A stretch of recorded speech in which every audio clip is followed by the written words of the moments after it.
नमस्ते दोस्तों। आज का डेट है 11 सितंबर 2023 और अभी हम डिस्कस करेंगे द हिंदू के कुछ इंपॉर्टेंट आर्टिकल्स हिंदी में। तो सबसे पहले देख लेते हैं हम लोग कि कौन कौन से आर्टिकल आज इंपॉर्टेंट हैं। सबसे पहला है वर्ल्ड लोकेशन से संबंधित वानुवांगी। वानुवांगी कहाँ है? इंडोनेशिया में। आज के न्यूज में इसलिए है क्योंकि वहां बहुत तेजी से बहुत बड़ी संख्या में चाइनीज सेना जो है डिप्लॉय की गई थी, तो इसलिए वहां पे ऑस्ट्रेलिया, यूएस और इंडोनेशिया के द्वारा एक संयुक्त सैन्य अभ्यास शुरू किया गया है। तो इसको ही हम लोग लोकेशन में देख लेंगे। जावा के पास है, जावा के पूर्वी क्षेत्र में है। अगला आर्टिकल है हमारा एयू, मतलब कि अफ्रीकन यूनियन जो है वो G20 में 21वां सदस्य के रूप में शामिल हो चुका है। तो इसी संबंधित यह आर्टिकल है कि एयू नेताओं ने G20 में प्रवेश का स्वागत किया। अगला आर्टिकल है सुरक्षित और निष्पक्ष अनुचित ऑनलाइन व्यापार प्रथाओं को विनियमित करने के प्रयास अतिदेय हैं, मतलब कि effort to regulate unfair online trade, मतलब कि जो ये अनफेयर ऑनलाइन ट्रेड है का प्रैक्टिसेज हैं उसको कैसे कम किया जा सकता है, उसी को रेगुलेट करने की बात की जा रही है। अगला आर्टिकल है धार्मिक अतिवाद की खाई, मतलब जो पाकिस्तान में अभी हाल ही में क्रिश्चियंस पे बहुत ज्यादा उत्पीड़न हुए थे तो उसी से संबंधित है और बहुत से धार्मिक उलेमाओं ने इसका निंदा भी किया था, लेकिन भारत से उतनी बड़ी प्रतिक्रिया नहीं आ पाई। तो इसी को विस्तार से पढ़ेंगे, ये आज एडिटोरियल में है। अगला आर्टिकल है आपदा जोखिम को कम करने के प्रयास दोगुने करें, मतलब redouble effort to reduce disaster risk. तो कैसे हम लोग जो नेचुरल डिजास्टर्स आते हैं उसके रिस्क को कम कर सकते हैं, इसी को विस्तार से देखेंगे। तो आइए शुरू करते हैं। सबसे पहले लोकेशन बेस्ड देख लेते हैं एक आर्टिकल जो वानुवांगी है। यह है इंडोनेशिया में, जिसे पहले बेंजोएवांगी कहते थे। इंडोनेशिया के जावा द्वीप के सुदूर पूर्वी क्षेत्र में है, पर वानुवांगी रीजेंसी की प्रशासनिक राजधानी है। यहां देखिए वानुवांगी है और यह है बाली, ठीक है, ये याद रखिएगा। आज न्यूज में क्यों था? तो न्यूज में इसलिए था क्योंकि अमेरिका, इंडोनेशिया और ऑस्ट्रेलिया और अन्य सहयोगी सेनाओं के हजारों सैनिकों ने रविवार को क्षेत्र में बढ़ती चीनी आक्रमण, ठीक है, चीनी आक्रामकता के समय इंडोनेशिया के जावा द्वारा युद्ध अभ्यास में अपनी शक्ति प्रदर्शन किया गया, कवच क्षमताओं का प्रदर्शन किया गया। तो वहीं पूर्वी जावा प्रांत के बनियुबांगी में 2 सप्ताह का युद्ध अभ्यास 1 सितंबर से शुरू हुआ है। इसके और अच्छे से एक और लोकेशन देख लेते हैं। जैसे यहाँ पे जावा है, यहाँ पे बाली है, यहाँ पे बनुआंगी क्षेत्र है, ठीक है, याद रखिएगा। ये इंडोनेशिया का क्षेत्र बहुत ही महत्वपूर्ण है, इंडियन ओशन में है। उसके बाद यहाँ पे देखिए ये इंडिया का क्षेत्र है अंडमान सी, वहां से थाईलैंड है और ये क्षेत्र महत्वपूर्ण हो जाता है, यहाँ स्टेट ऑफ मलक्का है। तो ये सारे रीजन याद रखिएगा। कुछ चीजें है जैसे यहाँ पे जावा सी है, फ्लोर सी है, टिम्बोर सी है, इधर ऑस्ट्रेलिया है। यहाँ देखिए इंडोनेशिया से इक्वेटर का लाइन पास करता है और यहाँ पे बहुत सारा सी है, इस सी को बहुत ध्यान दीजिए, जैसे कि फ्लोर्स सी है, बाली सी है, जावा सी है, उसके बाद मक्काशाई स्ट्रेट है, उसके बाद मोलुशा सी है, बांदा सी है, केरमा सी है। यहाँ पे तो बहुत सारा सी है, इसको एक सही तरीके से आप लिस्टिंग कर सकते हैं जिससे कि आपको याद रखने में आसानी होगी, ठीक है। अब अगला आर्टिकल देख लेते हैं हम लोग कि अफ्रीकन यूनियन को हाल ही में G20 का सदस्य बना लिया गया है। तो इसी से संबंधित आर्टिकल है। अफ्रीकी नेताओं ने G20 देशों द्वारा अफ्रीकी यूनियन को अपने 21वें सदस्य, इसको 21वां सदस्य बनाया गया और इसे सर्वसम्मति से स्वीकार कर लिया गया। G20 परिवार के अस्थायी सदस्यों के रूप में अफ्रीकी संघ का स्वागत करते हुए सम्मानित महसूस करने लगे। देख रहे हैं यहाँ पे फोटो, देख लीजिए यहाँ पे, जैसे अफ्रीकन यूनियन को जब G20 का मेंबर बनाया गया तो इस समय जो अफ्रीकन यूनियन के जो हेड हैं वो प्रधानमंत्री मोदी से गए लग रहे हैं। उनका नाम है, वो कोमोरोस के राष्ट्रपति भी हैं, ठीक है, अजाइल असुमानी, नाम याद रखिएगा, अजाइल असुमानी। तो इसमें कुछ ज्यादा नहीं था।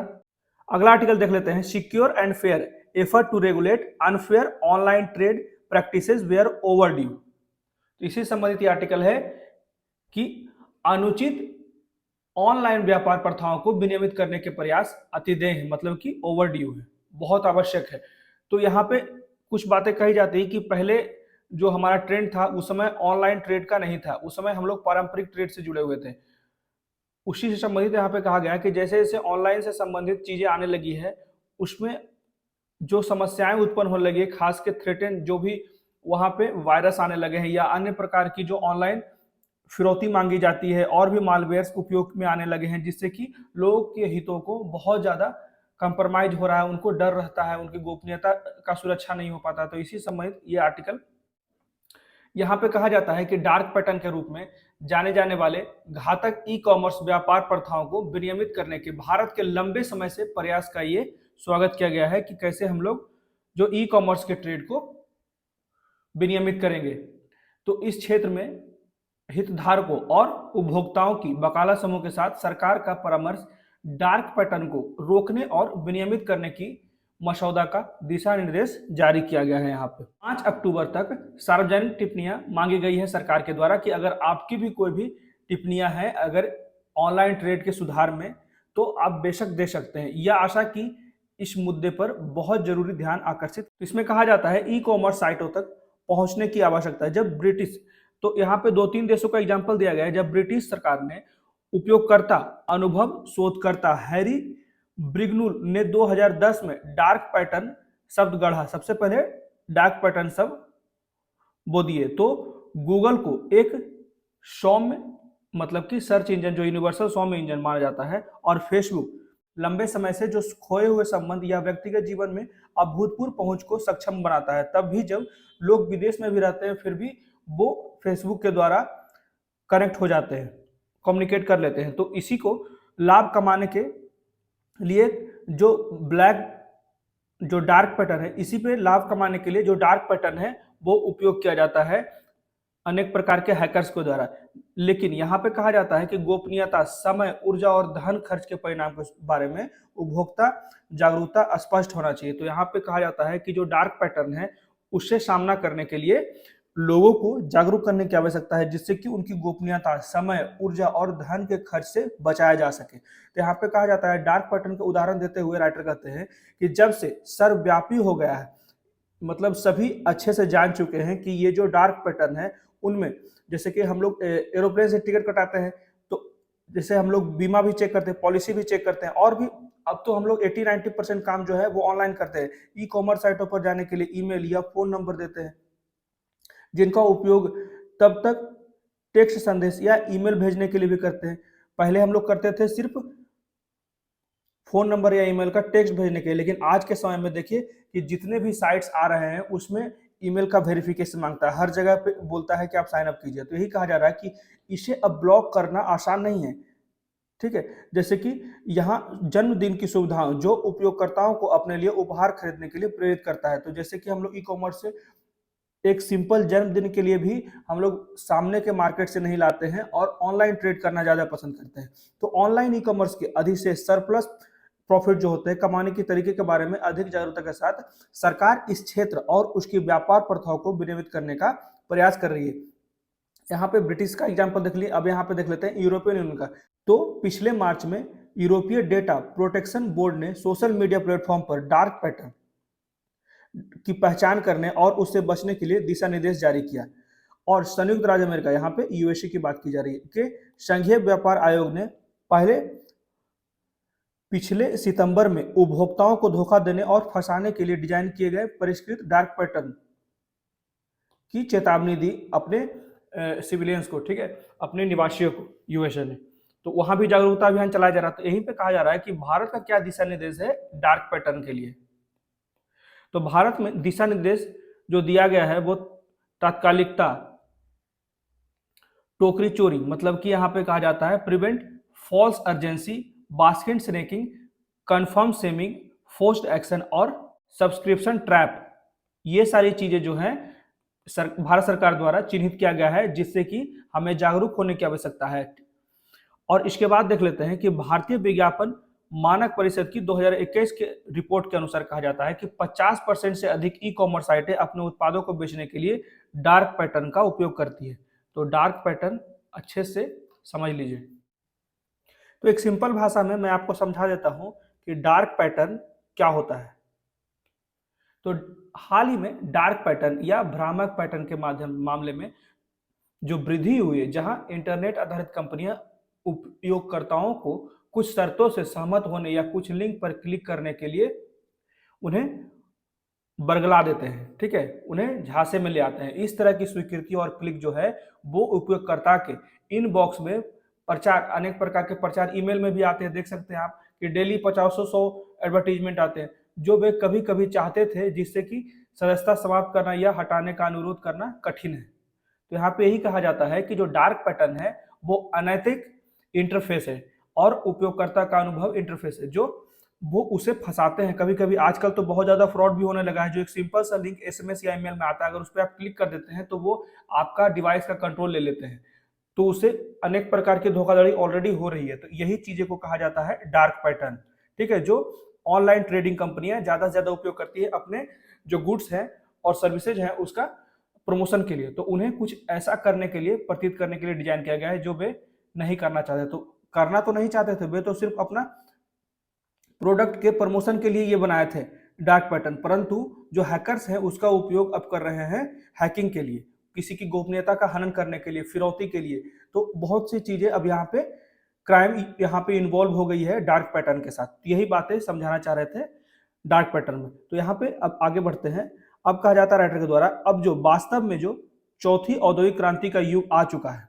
याद रखिएगा, चौथी औद्योगिक क्रांति ने नेट प्रौद्योगिकी दिग्गजों ने अपने या तीसरे पक्ष के उत्पादों को बेचने के लिए व्यवस्थित रूप से डिजिटल उपयोगकर्ताओं के व्यवहारिक पद चिन्ह एकत्रित किए, ठीक है, और मुनाफा कमाया, जो अक्सर कई देशों के सकल घरेलू उत्पादों से बड़ा है। यहाँ पे कहा जाता है कि बहुत से जो ऑनलाइन ट्रेडिंग प्लेटफॉर्म है वो इतना पैसा कमाया है जितना बहुत से देशों की जीडीपी भी नहीं है, और वो सिर्फ ये डिजिटल उपयोगकर्ता के व्यवहारिक पद चिन्ह को एकत्र करके। यही जो फॉर्म फिलअप करवाते हैं, रिव्यू मांगते हैं, आपका mobile data, email ID data, बहुत से डेटा ले लेते हैं और इसी से ये अपना प्रमोट करते रहते हैं सामानों का और विस्तार करते जाते हैं।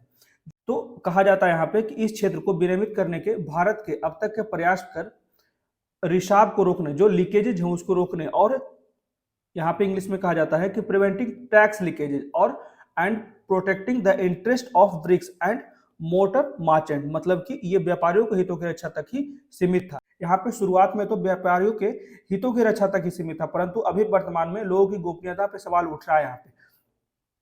तो ई कॉमर्स साइट और सोशल मीडिया प्लेटफॉर्म पर व्यक्तिगत डेटा के संबंध में गोपनीयता की सुरक्षा की आवश्यकता के व्यापक दृष्टिकोण के साथ साथ जो उपभोक्ताओं पर एक नए फोकस, मतलब कि केंद्रित किया जा रहा है, से उपयोगकर्ता का विश्वास बढ़ेगा, जिससे कि अगर ई कॉमर्स साइट और सोशल मीडिया प्लेटफॉर्म पर जो व्यक्तिगत डेटा का सुरक्षा किया जाएगा, इससे क्या होगा कि जो कंज्यूमर्स हैं वो ज्यादा सुरक्षित महसूस करेंगे, उससे उस प्लेटफॉर्म का ज्यादा से ज्यादा उपयोग करेंगे तो और भी ट्रेड बढ़ेगा, उसके बाद उस देश के सरकार पे भी विश्वास बढ़ेगा। तो यही बात यहाँ पे की जा रही है राइटर के द्वारा कि अगर हम गोपनीयता का सुरक्षा करने में, सुनिश्चित करने में अगर हम सफल हो जाते हैं ज्यादा बेहतर तरीके से, तो ये और भी अच्छा रहेगा हमारे नागरिकों के लिए। तो कहा जाता है एक सुरक्षित, स्वतंत्र और निष्पक्ष डिजिटल पर्यावरण, मतलब कि डिजिटल वातावरण सुनिश्चित करना चाहिए।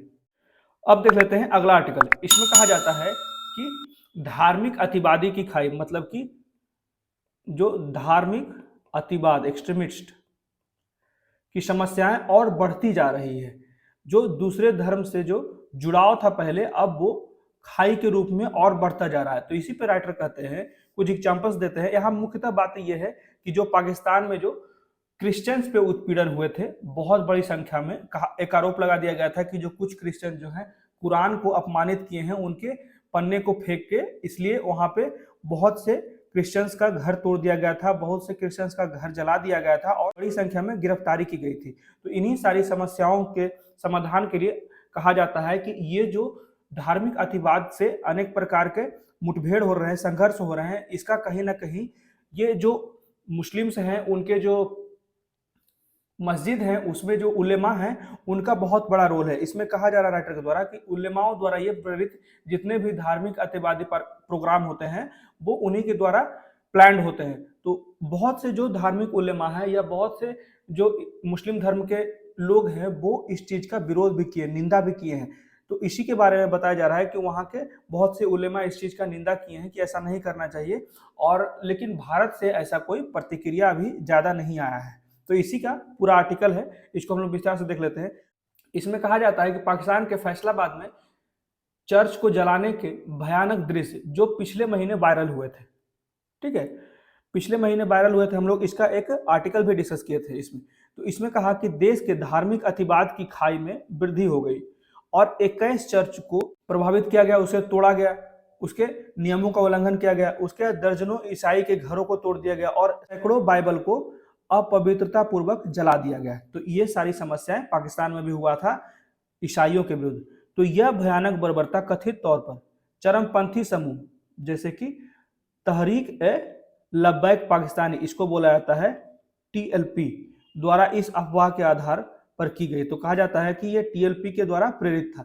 तो कहा जाता है कि कुरान के फटे हुए पन्ने जिन पर ईसा निंदा शब्द लिखे हुए थे, मतलब कि किसी भी धर्म के विरुद्ध, धर्म का निंदा के विरुद्ध शब्द लिखे हुए थे, ऐसा कहा जाता है कि वो मुस्लिमों के धर्म के विरुद्ध निंदा शब्द लिखे थे, जिसके कारण वो ईसाइयों पे उत्पीड़न किए, जितने भी वहां पे बहुसंख्यक मुस्लिम हैं। तो कहा जाता है कि एक ईसाई कॉलोनी के पास ऐसी घटना घटी थी जिससे ये सारे मामला का शुरुआत हुआ, जिसमें 2 लोगों की गिरफ्तारी भी हुई थी।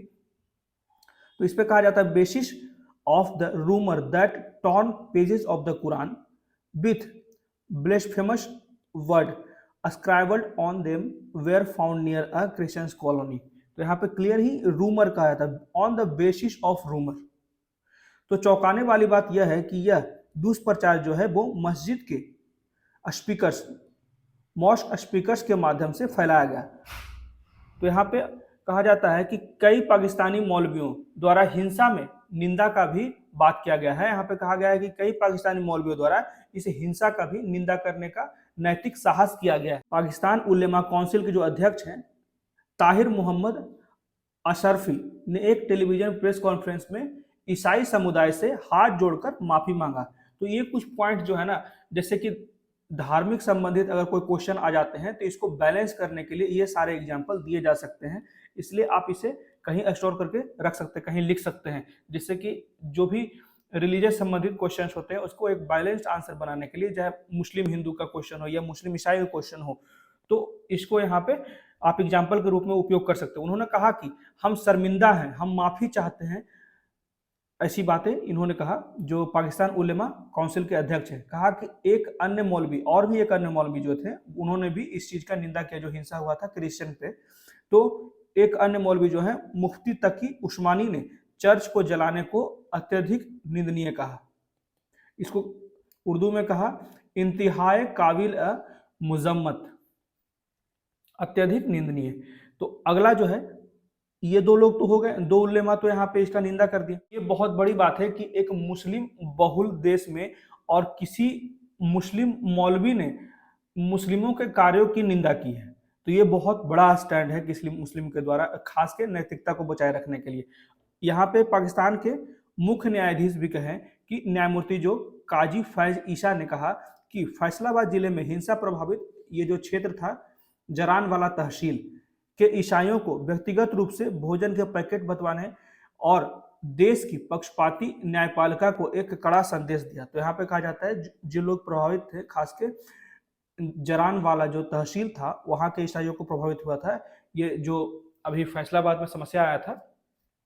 तो यहाँ पे उनके द्वारा, जो पाकिस्तान के मुख्य न्यायाधीश है, उनके द्वारा व्यक्तिगत रूप से भोजन के पैकेट बंटवाए गए ईसाई समुदाय के कॉलोनियों में। तो उन्होंने कहा कि जो गैर मुसलमानों और उनके पूजा स्थलों को चरमपंथियों से बचाने की जिम्मेदारी अब आम मुसलमानों को है। कहा कि जो आम लोग हैं उन्हें ये जिम्मेदारी लेनी चाहिए कि कोई भी अल्पसंख्यक अगर समुदाय है तो उसे बचाने की जिम्मेदारी आपकी है, जिससे कि आपके समुदाय पे कोई दाग नहीं लगा सके, आपके समुदाय का कोई सम्मान का सेंध नहीं लगा सके। तो अब इसके संबंध में कहा जाता है कि भारत के दृष्टि से अगर देखा जाए कि भारत के जो मुस्लिम हैं वो इस पे कोई स्टैंड लिए नहीं।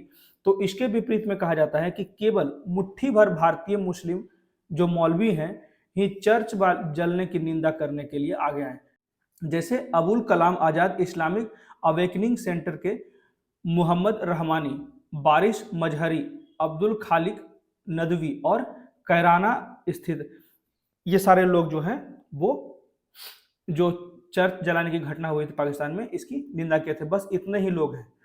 तो यही कहा जा रहा है राइटर के द्वारा, केवल मुट्ठी भर ही भारतीय मौलवी हैं इसमें चर्च जलाने पे निंदा की है। जैसे जमात ए इस्लामी जो हिंद को छोड़कर यहाँ पे कहा जाता है जमात ए इस्लामी हिंद को छोड़कर शायद ही किसी मुस्लिम राजनीतिक दल, तो मुस्लिम राजनीतिक दल सिर्फ एक ही है जो सार्वजनिक बुद्धिजीवी या धार्मिक संगठन ने ईसाई विरोधी हिंसा की निंदा की और उनका ठंडा अलगाव अनुचित एवं संवेदनहीन है, क्योंकि 2017 में जमीयत उलमा ए हिंद ने कथित तौर पर भारत के गृह मंत्री और बांग्लादेश सरकार ने से रोहिंग्या प्रवासियों के शिविरों में राहत सामग्री ले जाने की अनुमति मांगकर अपनी मानवता का प्रदर्शन किया था। और भी जैसे जमीयत उलमा ए हिंद, जिसको कहा जाता है JUH, ये 2017 में बहुत एक्टिव थे और उस समय भी जब रोहिंग्या आए थे म्यांमार से, तो उस समय उन्होंने बहुत ज़्यादा मदद किया था, मानवता वाला कार्य किया था, लोगों को भोजन दिया था, आश्रय बनाने में मदद किया था। तो यही सारी बातें की रहती है।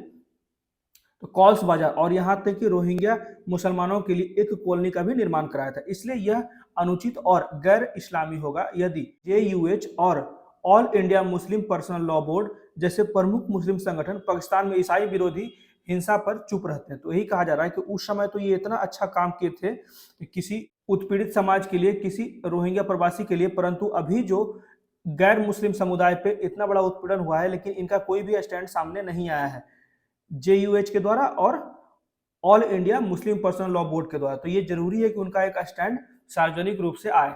तो उनकी निष्क्रियता जो है मुस्लिमों और गैर मुसलमानों के बीच अविश्वास को बढ़ा रहा है और भारत में मुसलमानों के हितों की वकालत करने का उनका नैतिक अधिकार भी छीन रहा है।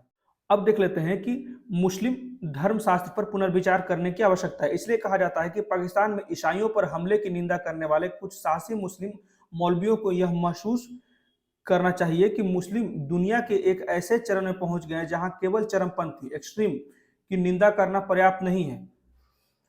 मुस्लिम धर्मशास्त्र से पूर्ण पुनर्मूल्यांकन करने की फुल रिव्यू की आवश्यकता है, ठीक है, ताकि इसे इस्लाम के मुख्य भाव कुरान के मानवता के अनुरूप लाया जा सकता है। मतलब कि जो इस्लाम से संबंधित पुस्तक है उसके मुख्य भाव को कुरान में जो लिखा गया है मानवता से संबंधित विचारों को इसमें अंगीकृत किया जा सके। तो इसमें कहा जाता है कि शुरुआत करने के लिए कुरान के अक्षर या भावना का उल्लंघन करने वाले हदीसों और फतवों पर इस सिद्धांत के आधार पर सवाल उठाना जाना चाहिए, उनकी उपेक्षा की जानी चाहिए, जिससे कि मानवीय रूप से लिखी गई किताबें ईश्वर की किताब का खंडन नहीं कर सकते। मतलब कि यहाँ पे कहा जा रहा है जो ईश्वर का किताब है वो कभी नीचे नहीं हो सकता। यहाँ पे क्लियर कहा गया कि मानवीय रूप से लिखी गई जो किताबें हैं वो ईश्वरीय किताबों का खंडन नहीं कर सकता।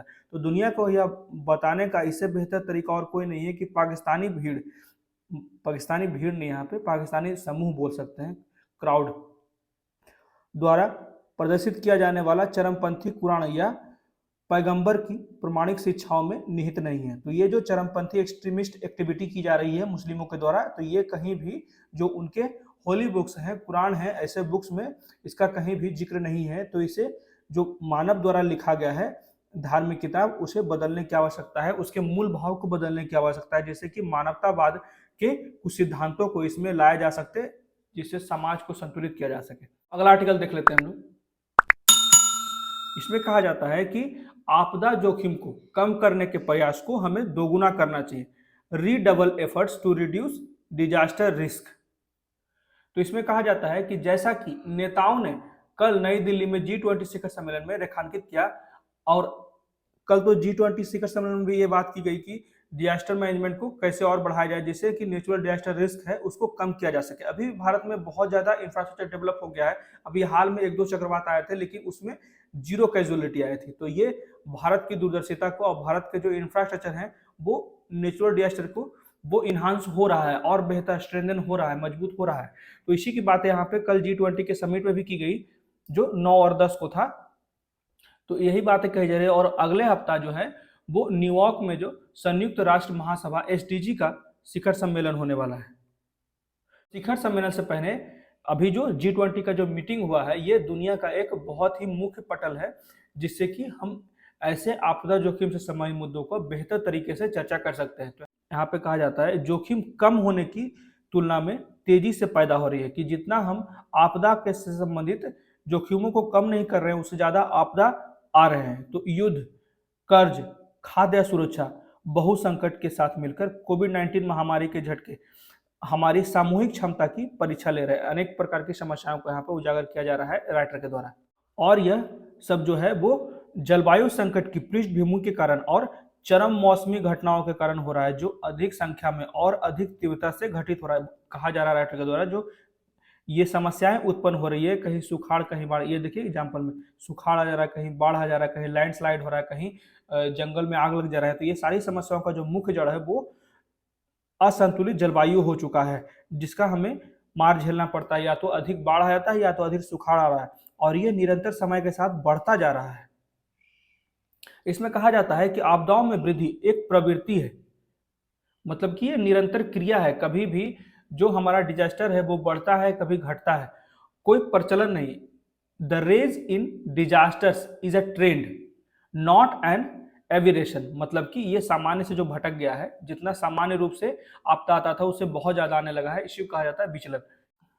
जैसे कि चीन में अभी भीषण बाढ़ आया से लेकर यूरोप और हवाई में जो अभी विनाशकारी जंगल की आग लग गई।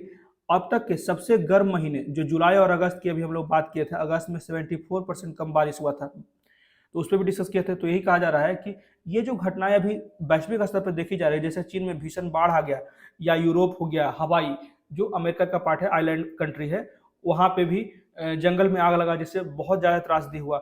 और अभी इतना ज़्यादा हीट वेव्स आ रहे हैं, और अभी हाल के महीने में बारिश नहीं हुआ, जिससे कि सबसे ज़्यादा टेम्परेचर देखा गया पूरे वैश्विक स्तर पे। तो ये सारी जो समस्याएं जो उजागर हो रही है, इसको क्या संकेतित कर रहा है? यही कह रहा है कि यदि इसको दोगुना एफर्ट नहीं किया गया, अधिक कार्रवाई नहीं की गई, तो यह नई जो सामान्य स्थितियां उत्पन्न हो रही है हमारे जीवन में जलवायु के कारण, वो अस्थायी हो जाएगी और भी समस्याएं बढ़ने लगेगी, आपदाएं और भी ज़्यादा से ज़्यादा होने लगेंगे।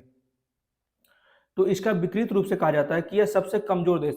यहाँ पे कहा जाता है कि ये जो जलवायु से असंतुलन दिख रहा है, जलवायु समस्याएं उत्पन्न हो गई है, इससे जो सबसे ज्यादा समस्या हो रहा है, जो सबसे ज्यादा लोग प्रभावित हो रहे हैं, वो कमजोर देश के, जो कोस्टल एरिया के छोटे छोटे देश है, जो आइलैंड कंट्रीज हैं, कमजोर देश और समुदाय हैं, जो समस्या में सबसे कम योगदान करते हैं।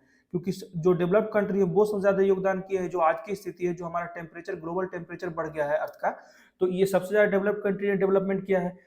तो परंतु इसका जो समस्या झेल रहे हैं वो कमजोर देश और समुदाय हैं, जो समस्या में सबसे कम योगदान करने के बावजूद सबसे बड़ी कीमत चुका रहे हैं। तो जलवायु परिवर्तन के प्रति सर्वाधिक संवेदनशील 50 देशों में से अधिकांश देश जो है वो गंभीर ऋण के भी समस्या में जूझ रहे हैं। यहाँ पे अपने आप को उस स्थिति में ढाले रखने के लिए, जीवित रखने के लिए भी वो ऋण लेना पड़ता है, जिससे कि वो ऋण के भी जाल में फंसते जा रहे हैं।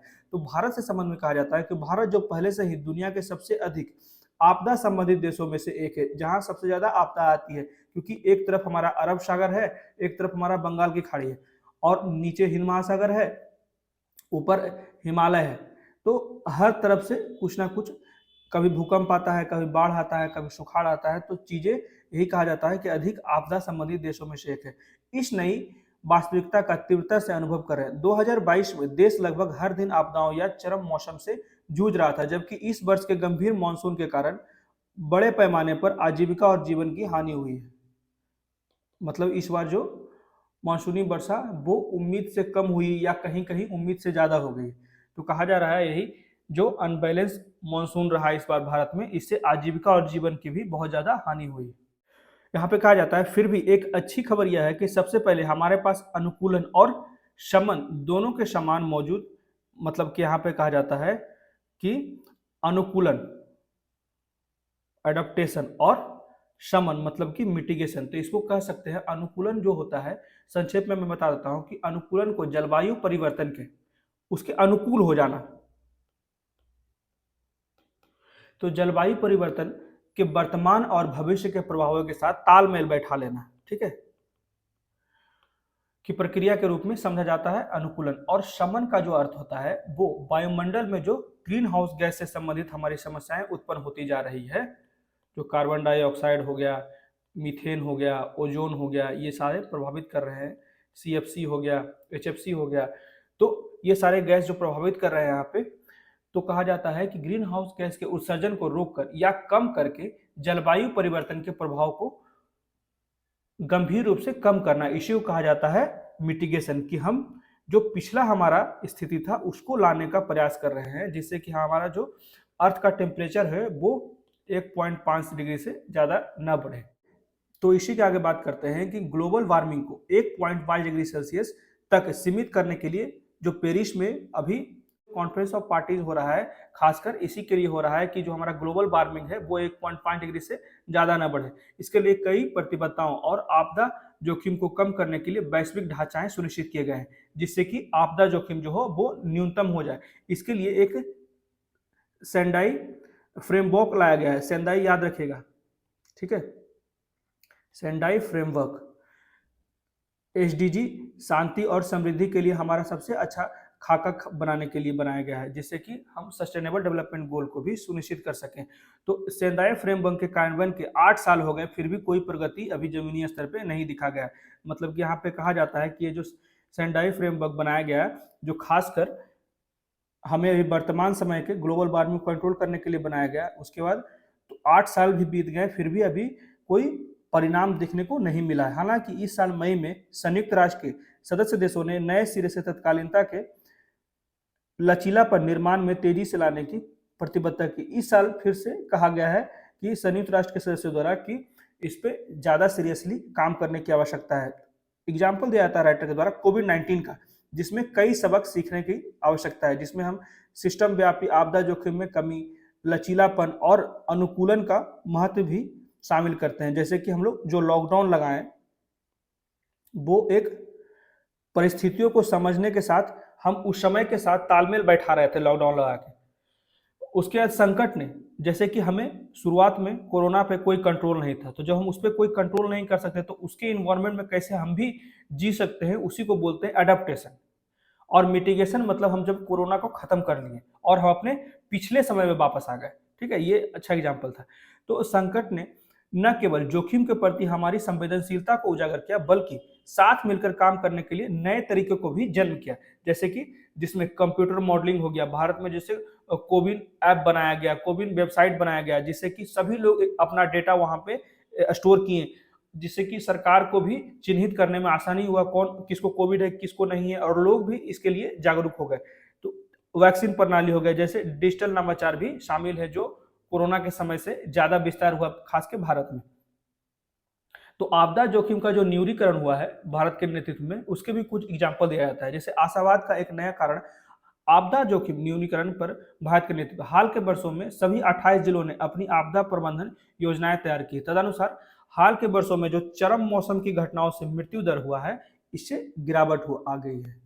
हाल के वर्षों में कहा जाता है कि सभी राज्यों ने भारत का आपदा प्रबंधन से संबंधित योजना पहले से तैयार करके रखा है, जिससे कि आपदाओं में जो मृत्यु दर था भारत का वो कम हो गया। चक्रवात के लिए भारत की जो प्रारंभिक चेतावनी प्रणाली है, ठीक है, प्रारंभिक चेतावनी प्रणाली पूरे जो समुद्री तट को कवर करता है, जितने भी देश के बे ऑफ बंगाल, उसके बाद अरेबियन सी, इंडियन ओशन, तो ये जो कोस्टल एरिया है पूरा हमारा उड़ीसा से लेकर गुजरात तक, तो ये पूरे कोस्टल एरिया को कवर करता है जो हमारा आपदा प्रबंधन योजना है। और पिछले 15 वर्षों में चक्रवात से संबंधित मृत्यु दर को, जो पिछले 15 वर्ष में चक्रवात से संबंधित मृत्यु दर था, उसको 90% से अधिक कम करने में सफल हुआ है। जबकि स्थानीय स्तर पर गर्मी की लहर कार्य योजना ने गर्मी की लहर से होने वाली मौतों को भी 90% से अधिक कम किया है, क्योंकि हम लोग जो प्रारंभिक चेतावनी प्रणाली जो यूज कर रहे हैं ना, ये सबसे ज्यादा लाभकारी है हमारे लिए।